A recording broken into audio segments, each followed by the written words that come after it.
استعین بس بس بس بس سنیں بس بس بس اچھا جی، میں سب سے پہلے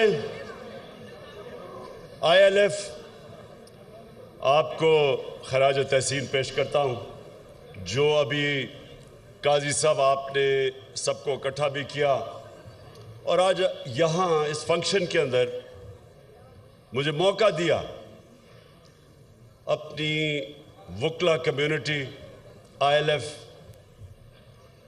آپ سے بات کرنے کا۔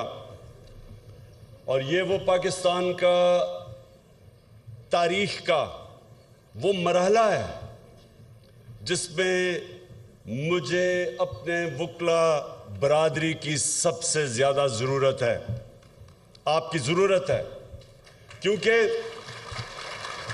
سنیں آج آپ نے ذرا بڑا غور سے میری بات سننی ہے۔ یہ جو آپ ایک منٹ کوئی نعرہ نہیں اب آپ لگانا، کوئی نعرہ نہ لگانا، جب میں تقریر ختم کروں گا تب آپ کو اجازت دوں گا۔ اچھا اب سنیں، یہ بڑا ضروری ہے آپ کے لیے، یہاں نوجوان بھی ہیں، مستقبل آپ کا ہے، تو آپ نے میرے بڑے غور سے بات سننی ہے۔ ایک اوپر آج جو آپ نے لکھا ہوا ہے سپریمیسی آف کانسٹیٹیوشن، آئین کی بالادستی،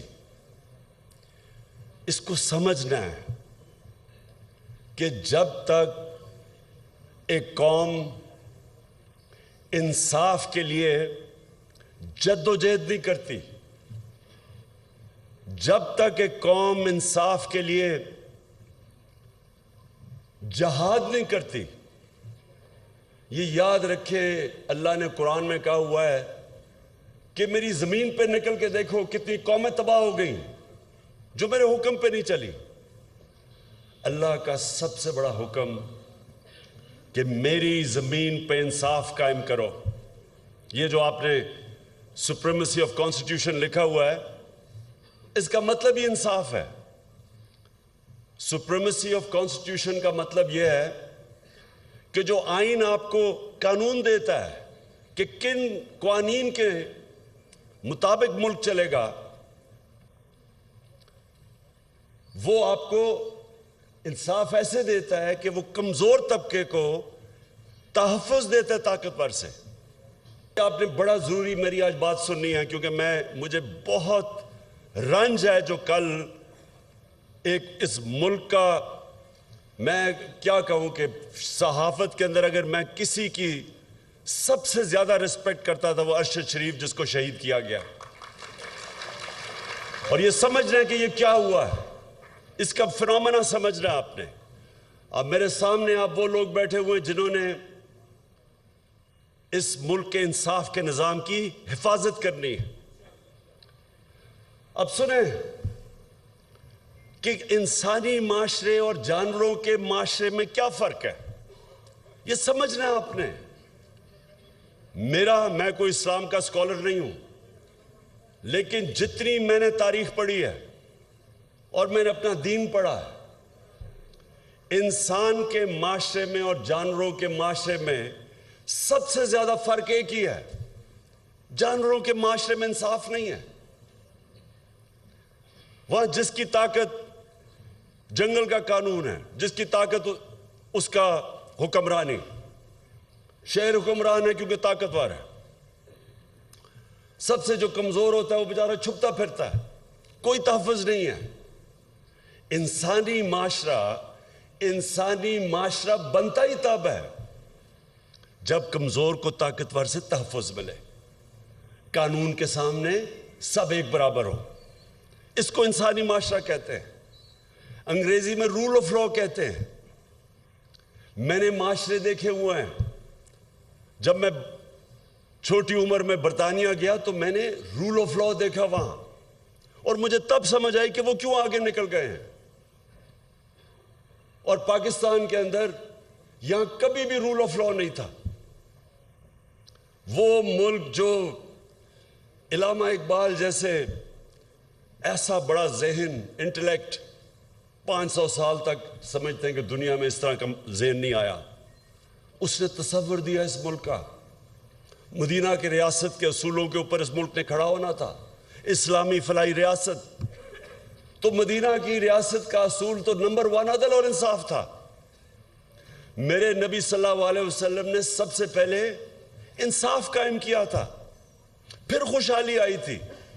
خوشحالی پہلے نہیں آئی تھی. انصاف خوشحالی لے کے آتا ہے. جس معاشرے میں انصاف ہے وہ خوشحال ہے. رول آف لا انڈیکس کے اندر میں لوگوں کو بار بار بتاتا ہوں، سوئٹزرلینڈ میں گیا ہوں. سوئٹزرلینڈ میں اپنے سارے گلگت بلتستان کا علاقہ پھرا ہوا ہوں. آپ یقین کریں کوئی مقابلہ نہیں ہے سوئٹزرلینڈ میں اور ہمارے گلگت بلتستان میں، خوبصورتی میں، ہر طرح. لیکن سوئٹزرلینڈ دنیا کا سب سے خوشحال طبقہ ہے، ملک کا سب سے زیادہ. کیوں؟ وہاں تو کوئی وسائل نہیں ہے، پہاڑ ہیں، ہمارے بہتر پہاڑ ہیں، خوبصورتی ہماری زیادہ خوبصورتی ہے. لیکن وہاں رول آف لا ہے، قانون کی بالادستی ہے. جو رول آف لا دنیا میں انڈیکس ہوتا ہے اس پہ 99.9% ہے Switzerland rule of law index پہ. اور وہ ملک جو وسائل میں امیر ترین ہے، نائجیریا، سارے افریقہ میں سب سے زیادہ تیل ہے نائجیریا میں. غربت کی انتہا ہے کیونکہ 7% ہے وہاں رول آف لا. انصاف کے انڈیکس میں وہ 7% ہے، وہ 99% ہے. وہ خوشحال ہے. اور یہی میرے نبی نے جب مدینہ میں ریاست سیٹ اپ کی تھی تو اس لیے سب سے پہلا اصول انہوں نے رول آف لا کہا تھا کہ میری بیٹی بھی اگر جرم کرے گی تو سزا ہوگی، کوئی قانون کے اوپر نہیں ہے. اور بتایا پھر کہ تمہارے سے پہلے بڑی قومیں تباہ ہوئی جدھر طاقتور کے لیے ایک قانون اور کمزور کے لیے دوسرا.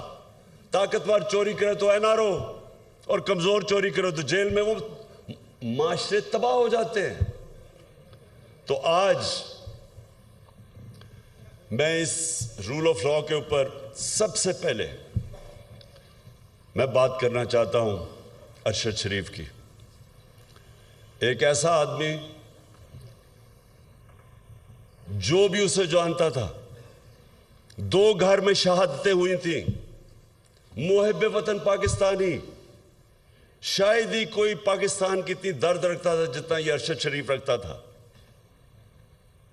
حق اور سچ پہ کھڑا ہوتا تھا. کس لیے؟ ضمیر کا سودا نہیں کرتا تھا. ساری صحافی آج جتنے بھی ہیں سب جانتے ہیں کہ ارشد شریف کے ضمیر کی کوئی قیمت نہیں تھی.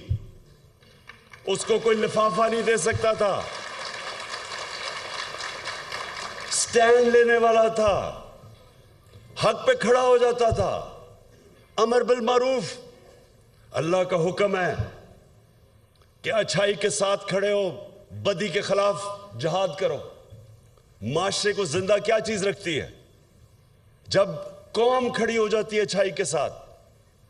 جب قوم اچھائی اور برائی کے اندر فرق کرنا ختم کرتی ہے، تباہ ہو جاتی ہے قوم.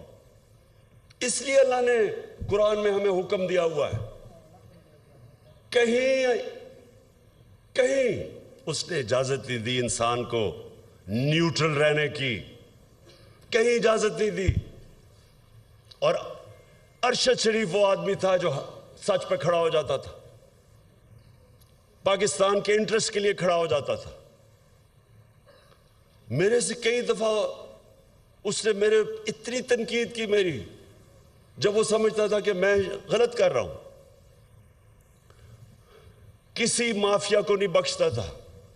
اپنے پروگرام میں بار بار یہ جو 2 لٹیرے خاندان جنہوں نے ملک کو 30 سال سے لوٹا ہے، ہر پروگرام میں ان کو ننگا کرتا تھا، ثبوت کے ساتھ. دھمکیاں ملتی تھیں، پیسے کی آفر ملتی تھی، لیکن نہ خرید سکتا تھا نہ ڈرا سکتا تھا.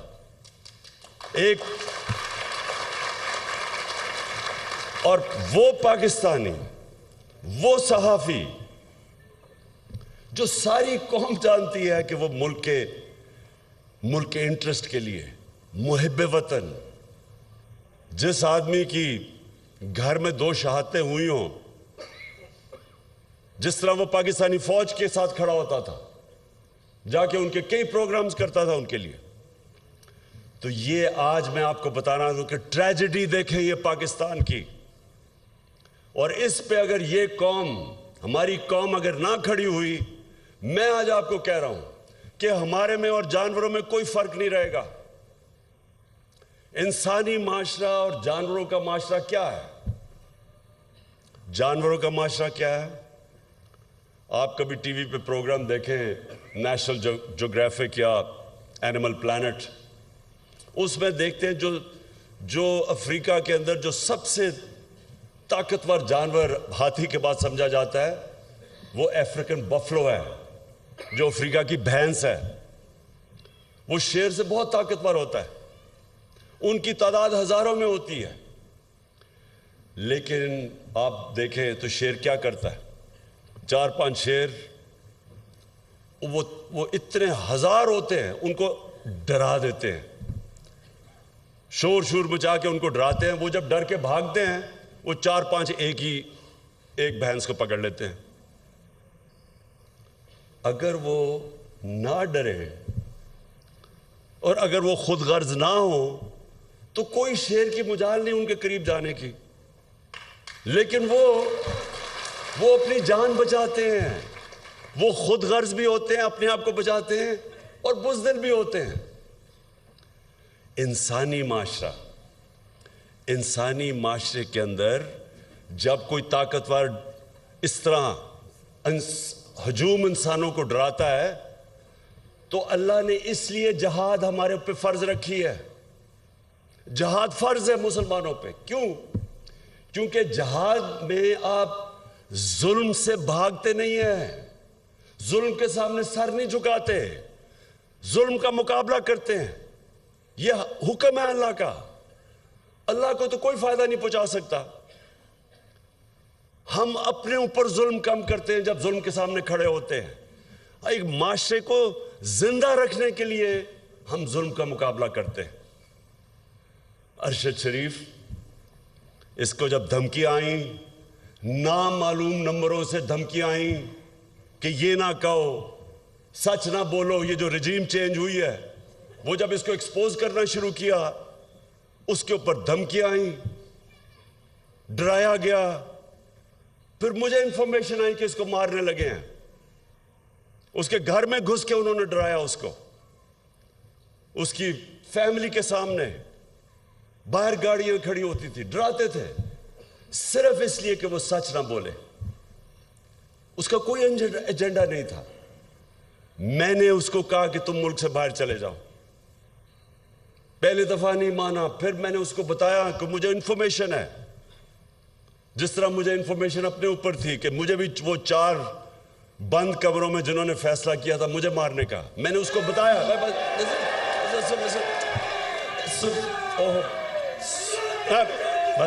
بس دیکھیں، تو وہ جب ملک چھوڑ کے گیا،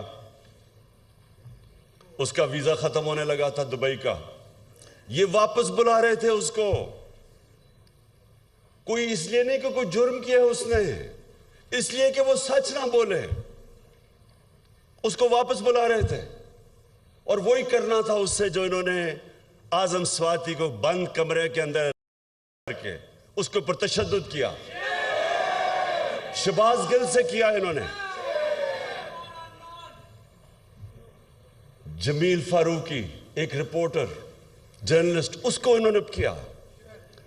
سینئر صحافی، وہ ملک چھوڑ کے بھاگ گیا، صابر شاکر، اس کو دھمکیاں دی. یہ وہ لوگ ہیں. ایاز امیر، اس قوم اس کو 30 سال سے جانتی ہے، ریسپیکٹڈ جرنلسٹ. ان کے پیچھے پڑ گئے کہ کسی طرح ڈرا کے ان کو دھمکائیں اور خوف زدہ کریں. اور کوئی شرم نہیں ان کو کہ وہ لوگ جو قوم ان کے کریڈینشلز ان کو اتنی دیر سے جانتی ہے کہ ہمیشہ یہ ملک کے انٹرسٹ کے لیے کھڑے ہوئے ہیں، ان لوگوں کو چنا جن کا ضمیر کا ساتواں نہیں ہوتا تھا. جن کے ضمیر کے سودے ہوئے وہ تو سب آج آپ ٹی وی کے اوپر دیکھیں، سارے گن گا رہے ہیں ان لوگوں کے جو 30 سال سے سرٹیفائیڈ چور اوپر بیٹھ گئے آ کے، اپنے کرپشن کے کیسز ختم کر گئے، ملک کو تباہی کی طرف لے گئے. ان کے خلاف کوئی بات کرے، یہ سارے نامعلوم افراد آ کے ڈراتے ہیں، دھمکاتے ہیں. تو میں آج ارشد شریف، اور دیکھیں ہم ایسے ہر کسی دیتے ہیں، ہر کوئی شہید نہیں ہے. میری نظر میں شہید وہ ہے جو پتہ ہوتے ہوئے کہ میری جان خطرے میں ہے، وہ جب اپنے ملک کی حفاظت کرتا ہے بارڈرز پہ، وہ شہید ہوتا ہے. وہ سپاہی شہید ہوتا ہے، وہ فوجی شہید ہوتا ہے، وہ پولیس والا شہید ہوتا ہے. وہ پولیس والا جب اپنی جان خطرے میں ڈال کے اپنے ملک کی حفاظت کرتا ہے، یہ سب شہید ہیں. لیکن جو کہ کہیں حادثے میں مر جائے اس کو بھی شہید کہہ دیتے ہیں، یا کسی کو قتل کر دے شہید کہہ دیتے ہیں. ارشد شریف شہید کیوں ہے؟ اس کو پتا تھا کہ اس کی جان خطرے میں، اس کو پتا تھا، اس کو بار بار وارننگز آ رہی تھی، میں نے اس کو بتایا. اس کے باوجود ایک دفعہ یہ پیچھے نہیں ہٹا، رائے حق سے پیچھے نہیں ہٹا، ڈرا نہیں. یہ جو اس کو ٹارگٹ کلنگ کی گئی ہے، یہ جو مرضی لوگ کہیں، مجھے پتا ہے کہ یہ ٹارگٹ کلنگ کی گئی ہے. اس کو جو مارا انہوں نے، اس کو شہید کیا. سارے صحافیوں، جتنے بھی پاکستان کے صحافی ہیں، یہ آج آپ سب کے لیے ہے کہ آج آپ چاہے ارشد شریف کے سے متفق ہوں یا نہ ہوں، یا آپ دوسرے کیمپ میں بیٹھے ہوں اور ان چوروں کی حمایت کر رہے ہوں، یا آپ کے اوپر لفافے چلے ہوئے ہوں، ضمیر کے بیچے ہوئے ہوں آپ نے، پھر بھی میں آپ سب کو کہتا ہوں کہ یہ ہے پاکستان کا وہ صحافی جو شاید ہی میں نے اتنا دلیر، ایماندار اور محب وطن صحافی دیکھا ہو جو بالکل اپنے موقف سے پیچھے نہیں ہٹا، جان اپنی خطرے میں ڈال کے وہ کھڑا رہا رائے حق کے اوپر. اور آج ساری میری قوم کو میں آج میرا جو عزم ہے وہ کبھی بھی اتنا تکڑا نہیں تھا جتنا آج ہے، کیونکہ میں آج فیصلہ کر بیٹھا ہوں کہ ملک اب دو رائے پہ کھڑا ہے. ایک طرف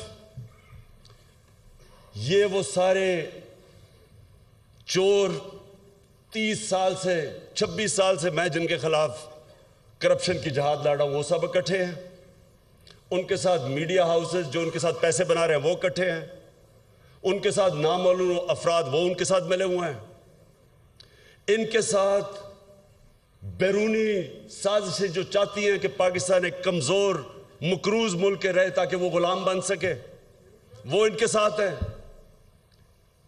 اور ساری قوم جو آج اس سے تنگ ہے، میں آج ساری قوم کو کہتا ہوں کہ آج میرے ساتھ آپ نے کھڑا نہ ہو، نہ آج آپ میرے ساتھ نکلے، جب میں نکلوں گا تو عمران خان کو تو کوئی فرق نہیں پڑنے لگا کیونکہ اللہ نے تو اس کو سب کچھ دے چکا ہے. لیکن آپ کا مستقبل بھیڑ بکریوں والا ہونے والا ہے، جانوروں والا ہونے والا ہے. دو معاشرے، انسانی اور جانوروں کا معاشرہ. جانوروں کا معاشرہ ظلم کا مقابلہ نہیں کرتا، بھیڑ بکریاں نہیں ظالم کے سامنے کھڑی ہوتی. انسان، اور وہ بھی جو دنیا کا سب سے عظیم لیڈر، جو نبی صلی اللہ علیہ وسلم کی امت ہو، اس امت کے اوپر تو ویسے فرض ہے کہ آپ یہ ظلم کے سامنے کھڑے ہوں، بھیڑ بکریوں نہ بنیں، خوف کے بت کی پوجا نہ کریں. یہ سب سے بڑا بت ہے. کوفہ کے لوگوں کو پتا تھا کہ حضرت امام حسین رائے حق پہ کھڑے ہیں، لیکن یزید کے ظلم کے خوف سے انہوں نے مسلمان کی تاریخ کا سب سے بڑا ظلم ہونے دیا، کیونکہ وہ ڈر گئے تھے. آج یہ قوم بھی، یہ جو حربے ہیں، یہ جو لوگوں کو ننگا کر کے 75